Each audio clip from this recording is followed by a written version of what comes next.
Alright, Chock-a-Doc, here we go! It's time for Maths with Mr. Thomas.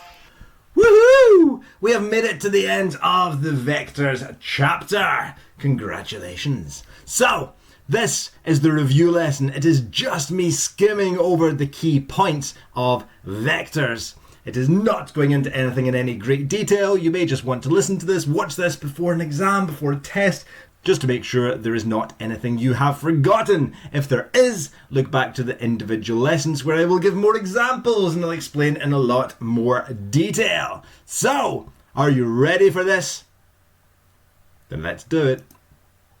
We started off with an introduction to vectors, looking at what they are, naming vectors, equivalent vectors, and multiplying vectors by a scalar. It was saying that there are two different types of measurable quantities. You get scalars, which is a quantity with a size, like these examples here, and you get vectors. Thank you, Titus. A vector is a quantity with both size, magnitude, and direction, just like these examples. With the vectors, we can see them three different ways. If you're looking at them on an exercise or a textbook or anywhere, they can be written with letters, capital letters, at the end of a line segment, for example, AB, and you'd have a wee arrow above them showing that the vector is going from A to B. The arrow always goes from left to right.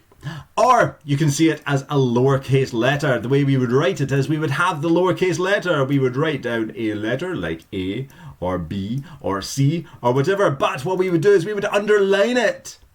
If you see it written in a textbook, the textbook would have it in bold. But we don't write in bold, so we just write our letter, for example C, and we underline it to show it as a vector. To name a vector then, you can use the letters at the end of the line segment. So this one's going from D all the way down to F, so we can say that is the vector DF. Or we can use the lowercase underlined letter, or lowercase in bold if it was written, but we wouldn't be writing that by hand. You can see this one here, it goes from G to N, so we can use the capital letters at the end of the line segment, or we could just use the lowercase c. So that was naming vectors. We then looked at equivalent vectors. What's that? That's when vectors are equal. When are they going to be equal? Well, they're equal if and only if their size and direction are the same. For example, this is vector u. This vector here going from k to r is the same length, same direction. And this one here going from m to l, like meatloaf, is the same length and the same direction. So all three of these vectors would be equal.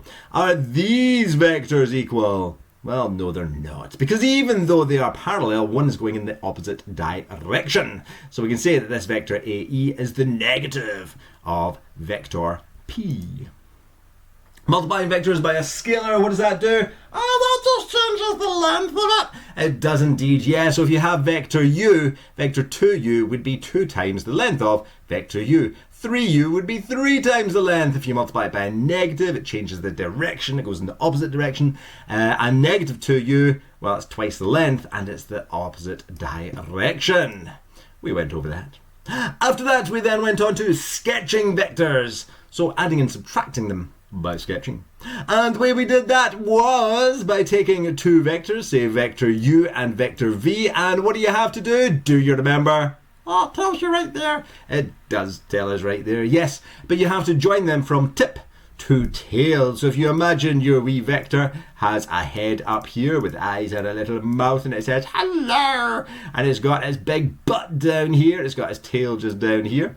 This one here would have a head here and then a tail here. You can see that you are joining them tip to tail, so the head of it and the tail of it would join just like that, and you can see that there. And the vector, if we have u plus v, well, the very start of our vector was here, the very end of our vector journey was here, and u plus v would just be the shortcut going from the very start to the very end, as you can see there.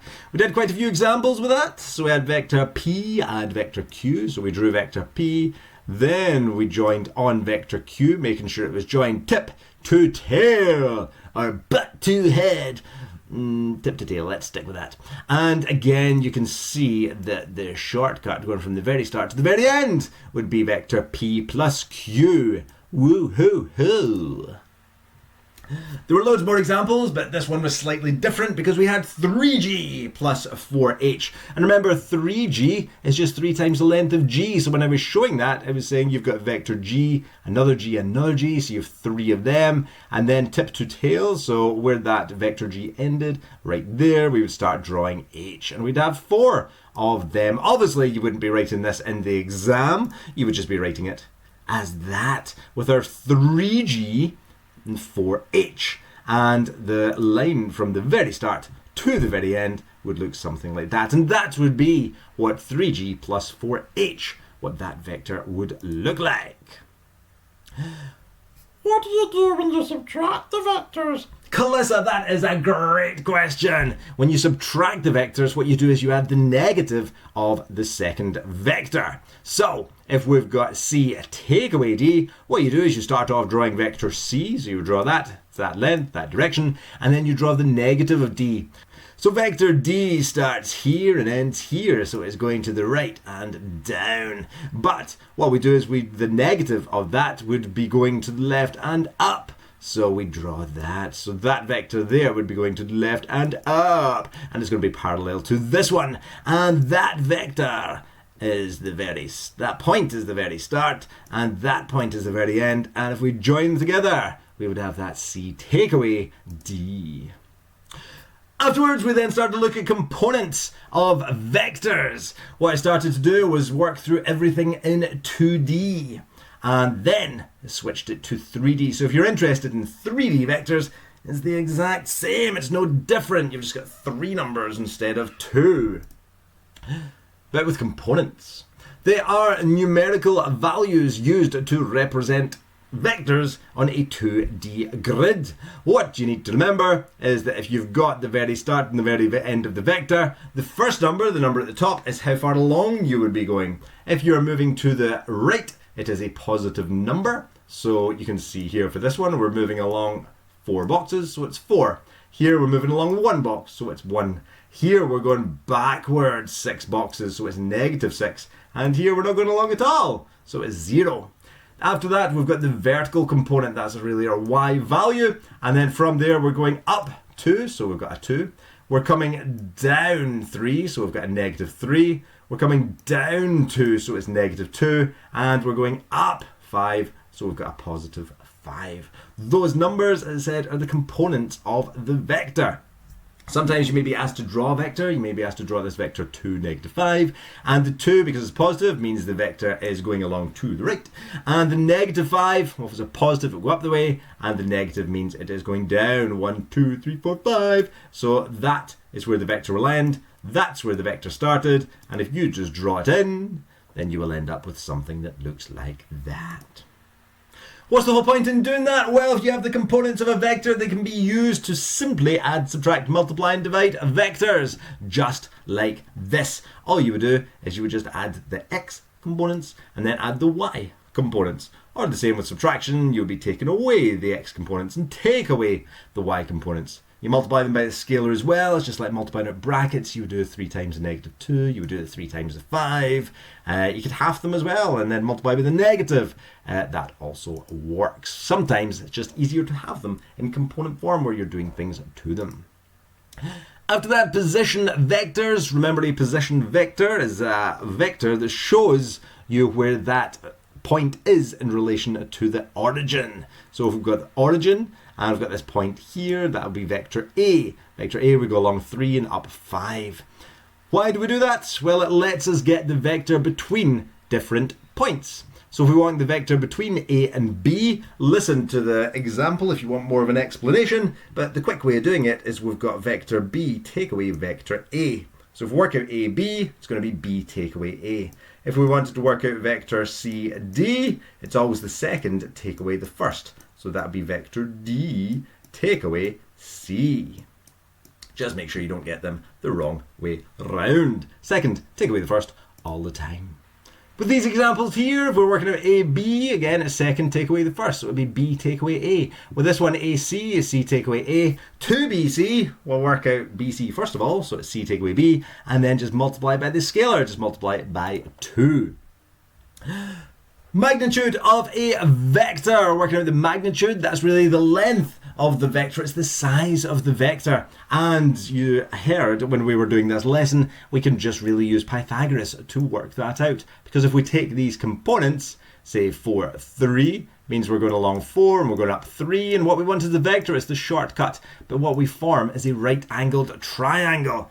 And because of that, we can use Pythagoras' theorem. Thanks, Pythagoras. You're welcome. The way we write it is we put these lines either side. This is the modulus sign. And we put that either side to show, look, this is us getting the length of the vector, the size of the vector, the magnitude of the vector. With our examples here, we had to work out the magnitude of the vector CT. Ooh, my initials. You've got -5, 12. So, because we've got the components, it's just going to be the square root of the x component squared plus the y component squared. And yeah, we're taking the square root of that. And you get your answers. Often in the exam, you'll get a question like this, which says calculate the magnitude of this vector joining E and F. Make sure you don't just start off saying, okay, so the magnitude of E and F is. The first thing you have to do is work out what EF is as a vector. Remember, from position vectors, it's the second take away the first. So it'll be F take away E. You'd work that out. And once you've worked that out, then you can say, okay, so the magnitude is the 6 squared plus the -8 squared. And you can go down that route. After that, we looked at alternative vector journeys. So, with a vector, say you've got this vector here, vector A, and you've got this vector B. We may be asked what vector RQ is, going from R to Q. But you can only use vectors that you know. Because we don't know what RQ is, the way I always explain that is, imagine it's 3 towns and these are roads. But because we don't know what this road is, we can't use it. Just imagine that's closed. So we have to find an alternative way to get from R to Q. And the way we would do that is we would go down to P, which would be vector A, and then we'd be going along vector B, which would be B. So it would just be the A plus B. That was an easy example. We went on to some of the harder examples as well. Listen to the individual lesson if you want me to go through each one and explain it, but just check that you can do these questions. After alternative vector journeys, we started to look at 3D coordinates. I introduced them before we started with 3D vectors. And 3D coordinates, I was saying, they're used in real life. In real life, you have to have an X, a Y, and a Z value, an X, Y, Z coordinate. And the reason being, if you take something like an aeroplane, to get that exact location of the aeroplane, you need the latitude, longitude, and you'd also need to know the height. So you need these 3 numbers. So we introduce a Z axis as well. So X and Y, you imagine they're just perfectly flat, and the Z coordinate would just represent the height. At this point A, we always think, how far along do you go? How far back do you go? How far up do you go? So to get to point A, we're going along 7. We're not moving back. In the Y, we're not going up. We're already there, so it'll be 7, 0, 0. There were various questions like this, which just had different points in the middle of nowhere, and you had to say, how far along do you go? How far back do you go? How far up do you go? So 8, 5, and 2. And then it started to bring in 3D shapes, just like this cube. Check that you can do these, but always remember X, Y, and Z. How far along do you have to go? Then how far back do you go in the Y? And then how far up do you go in the Z? It's always that order that you'd work through it, starting at 0, 0, 0. More of an exam style question would be this type of question with the square-based pyramid. It's giving you the length and the size, giving you the height, and you'd have to work that out. Again, listen to this lesson on 3D coordinates if you want me to go through it. We then looked at 3D vectors, and the great thing was that everything that we learned in about 2D vectors is the exact same when it switches to 3D. Yay! It is no different. So adding vectors, it's the exact same. Add the X's, add the Y's. But when it's 3D, you also add the Z's. Subtracting vectors, same thing. Subtract the X's, subtract the Y's, subtract the Z's. We also then looked at multiplying by a scalar, and when you do that, guess what? Yep, it's the exact same thing, just multiply out the brackets. When it came to position vectors, that was always the second take away the first when it was in 2D. Guess what? It's the exact same thing. It would be the second take away the first, and that would give you your vector. For the magnitude, when you're taking the square root of the x component plus the y component, squared and rooted and so on, it's the exact same thing in 3D. You would square the x, square the y, square the z, add them together, take the square root, simplify it, blah, blah, blah, blah, blah. Done! Woo! And more of an exam style question would have been something like this that I went through. Again, as I said just a couple of minutes ago, this type of question is pretty common in the exam. It wants you to work out the magnitude of the vector joining these 2 points. And as I said before, make sure you don't first of all start off just saying, okay, so the magnitude is this. You have to work out the vector AB to begin with. So get the vector AB, and once you've got that, then go on and say, so the magnitude will be the square root of the x component squared plus the y component squared plus the z component squared. At the end of all the vectors chapter, there were the past paper questions, so if you're quite confident with that, brilliant, well done. It sounds like you are ready. If you want any more practice, maybe have a look back to some of the past paper questions. I tried to cover everything that pops up, everything that is quite fairly regular. That is really it though for the review lesson. I just skimmed over everything at 100 miles an hour. Hopefully it is a quick recap though, but if you found there's anything you've forgotten about vectors, then you're probably best to give some of these questions a shot, or just some of the past papers, or look back to the individual lesson, and as I said, I'll explain things in a lot more detail. But yep, that is everything you need to know about vectors. Chock-a-dock, you want to go out? Yes. Let's do it! See ya!